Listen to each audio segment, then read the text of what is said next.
Hey everybody, happy Friday.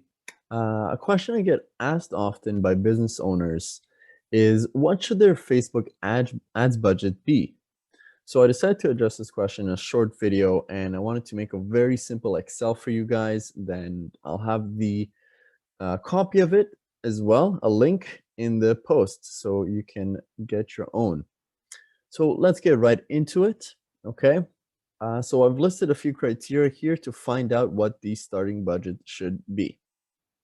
Okay, so let's start here with the average customer value. How much on average is your revenue from each client? So for simplicity, let's make it $10,000 for each job that you do.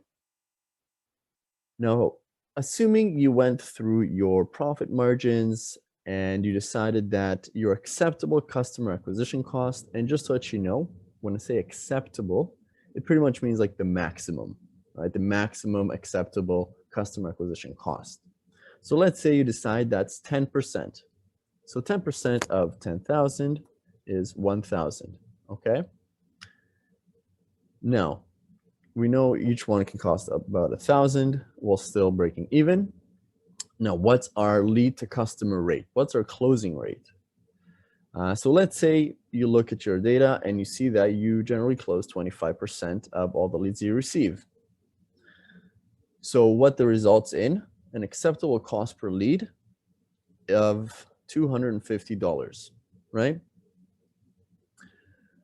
Now, what you have to decide first, let's say you want to just decide that in this first month or when starting out, you want to just try to get 5 new jobs a month, okay? 5 new jobs a month. So what that leads to is if we have a 25% closing rate, it means we need 4 times the amount of leads. So we need 20 leads a month, which means that if we have 20 leads at $250 each maximum, our budget should be $5,000. Okay. Now, you guys should remember that this $250 acceptable cost per lead, again, is a maximum cost per lead. We're obviously striving to be a lot less than that. This is just to know kind of where your ceiling is at, right? Especially in the beginning, if you've never done ads before, never done testing, your cost per lead might be a bit higher since you're going to do some trial and error. Eventually, your cost per lead will go down as you become better, as you find your audience, your copywriting, your landing pages, all to be optimized. But this is for starting out, right? To give you a more accurate picture, a more fair picture for testing and really getting going with this.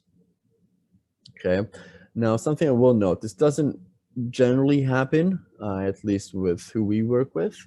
But if you're really new and you're trying it by yourself, you might see that in the first month or two, you're not profitable with this, but that's fine. The mindset you really need to have here is for the long game. You know, you start now, you optimize, and then afterwards, once you start to scale, you'll see your cost per leads go down, your qualifications improving, your conversion rates, and that's where you really start to see your ROI going up, right? So I really want to stress that if you don't see you're profitable at first, don't get discouraged as long as you know you are following the right path in testing and improving. And as always, if you have questions, if you're not sure, please feel free to send me a message or send me an email to noi@samsonice.com. Okay? Thank you very much. Have a good weekend. See you again soon.